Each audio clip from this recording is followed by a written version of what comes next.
Hi guys, so this is like attempt number 3 to do this video because cats.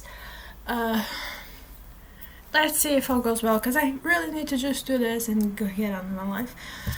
This is the last book. I'm going to talk about the last book that I read for Nonfiction November from the prop Discovery. And the book is Frozen in Time, The Fate of the Franklin Expedition by Owen Beatty and John Geiger.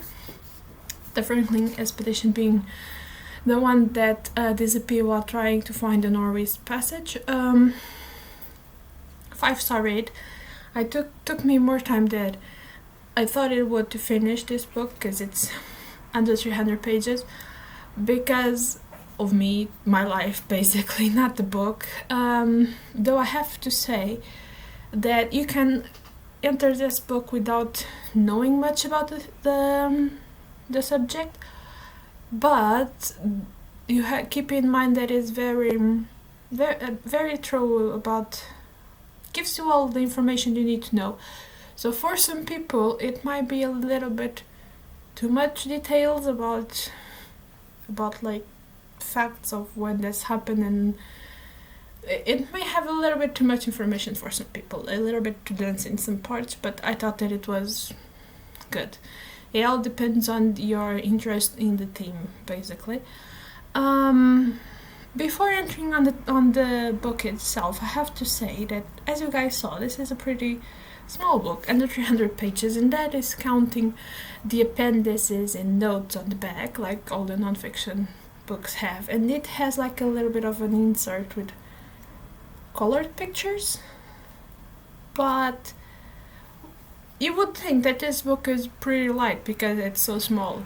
No, this is a heavy book, and it feels solid as hell, and the pages are really, it is a good paper.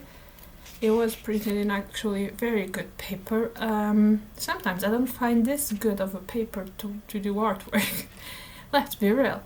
And the binding here is very solid, very compact. So this is a book and it's a weapon. If you hit somebody with this spine, if you use the little corners, you can kill someone.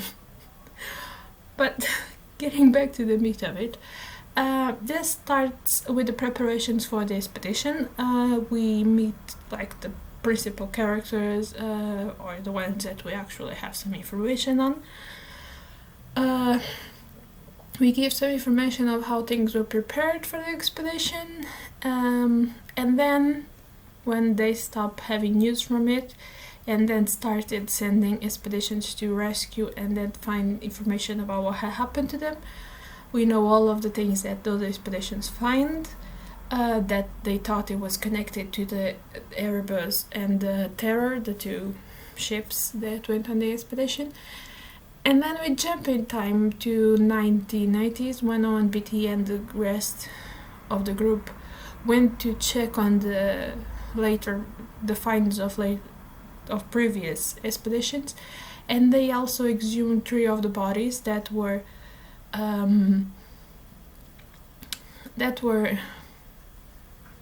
laid to rest. Let's put it like that because the word that escaped me. They were put laid to rest on the shore. So this also has photos, besides the insert with colored pictures. It has pictures all throughout, so it has pictures of dead bodies, it has pictures and illustrations all throughout, so be warned that it has pictures of dead bodies. And this goes all the way to when they actually found the ships. But it's only a mention in the back, so it is a topic, a mystery that is still being worked on. I don't know if there is a later edition of this that also has more information about what they found on the ships, if that investigation on the ships is even concluded yet, or if there's another book about the ships. If you guys know, let me know on the comments because I do want to read it. But yeah, really good, really informative.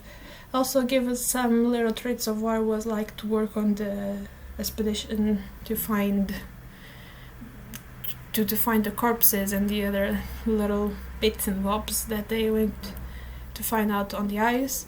So we have all of those little details that give us a little bit more meat, some funny or not so funny things that happen to them. And yeah, there's not much more that I can say. Oh, I can say that this is chronologically done. It's not one of those books that jumps back and forth in time, and I really appreciate that on nonfiction books, because when they start jumping, my head just goes like, where we at now? I don't know. So yeah, really good. Of course, I did told you that I had a suggestion of fiction book to accompany the book, the nonfiction one, and this, it is I have to say that it is a really expected suggestion, because it is The Terror by Dan Simons.